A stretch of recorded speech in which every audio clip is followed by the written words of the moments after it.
And quick weight loss tips like dieting fads have always been trending in some form. Recent studies have linked common kitchen ingredients to significant weight loss. Well, they claim that adding apple cider vinegar, kimchi and chickpeas into your diet could be the secret to a svelte figure. But there are questions being raised about the claims and whether these quick fixes really stack up. Let's get more now and speak to Dr. Fiona Willer, a dietitian, ethicist and researcher at the Queensland University of Technology. Good morning to you, Dr. Willer. Let's start off with this first study. It was from the BMJ Medical Journal and it claimed that daily shots of apple cider vinegar would help people lose 5 to 7 kilos over 12 weeks. That's a pretty big claim. Is it too good to be true? Yes, absolutely. It's a huge claim in terms of this kind of weight loss research. But if you look at the study participants, they were aged between 12 and 24, and that is a really wild age group to study weight loss on. From an ethical perspective, we don't want to starve teenagers. But also, there's a lot of things going on, so it's difficult to pin down what was doing what, and particularly trying to say that it was the apple cider vinegar particularly that was the magical thing here is a really interesting claim. I mean, apple cider vinegar is tasty and we should eat it as part of a nice, broad, varied diet, but it is not the magic bullet. Well, the next one on the weight loss menu was kimchi, also from the medical journal BMJ, and the study claims that it lowers obesity rates.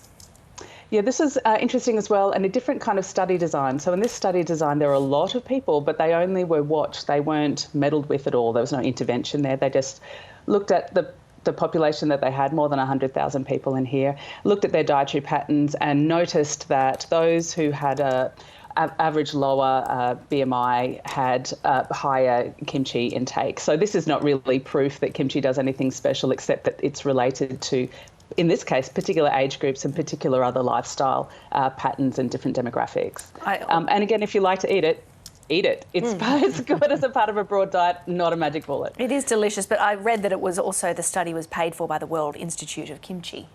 Yes, I love the thought of big kimchi, actually. But we see a lot of these kind of studies coming out about, everyone's got their pet projects, and of course they've got a vested interest in this being eaten widely. So The final item was the humble chickpea. This study is in the academic journal Nature Metabolism, and it says the key here is consuming resistant starch.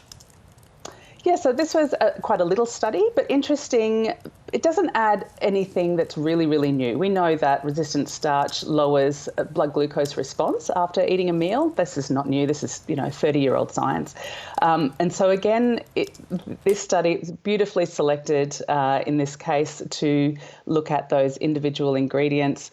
But nothing new. Yes, if you eat resistant starch in any form, whether it comes from chickpeas or otherwise, that's going to mean that your blood glucose response is a bit more blunted than it would be without that resistant starch in there. So good for people with diabetes. So it's not that these items are bad. In fact, they're quite good, but perhaps not the silver bullet. Although those people who are wanting to lose weight, it's not easy, it's hard. So it's not surprising that people would try and look for something that makes it easier or something that is that silver bullet. Is it wrong to search for that? Well, the issue with chasing weight loss is that it often is to the detriment of other great things in our lives, particularly nourishing eating patterns. So as soon as we put weight loss as our primary goal, we tend to have a much narrower diet, and that then we pay for in other long-term health outcomes. So although we have this fixation aesthetically on body weight, from the health perspective, it's much, much more important to eat a broad diet, lots of fruit and veggies, lots of grain foods, really eat the rainbow, all of those kind of healthy eating guides that you've heard. And the weight side of things will be whatever it is, because people can be quite well at a very broad range of body masses.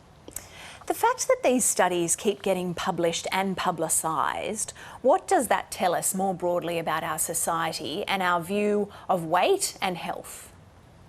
Yeah, so in my research too, I've found that those two concepts are so heavily entangled that we tend to think that they're the same thing, but they absolutely aren't. We cannot assess health status by looking at weight, and weight doesn't tell us much, about what we are doing, our lifestyles, our background health risks. In fact, as soon as somebody walks in the clinic door of their health professional, their weight becomes the least interesting thing about them, because then you can ask them about their other risk factors, like their cholesterol levels, like their lifestyle factors. Weight is really a population measure, but because of the way society kind of holds up particular body sizes as being more interesting, more important, all of these social aspects, we tend to latch onto that because of the social cachet that comes with a particular appearance at the moment. Not great for humanity, but that is what it is at the moment. Yeah, that's right. All right, Dr. Fiona Willer, we really appreciate your time this morning. Thanks so much. That's Dr. Fiona Willer there, a dietitian, ethicist and researcher at the Queensland University of Technology.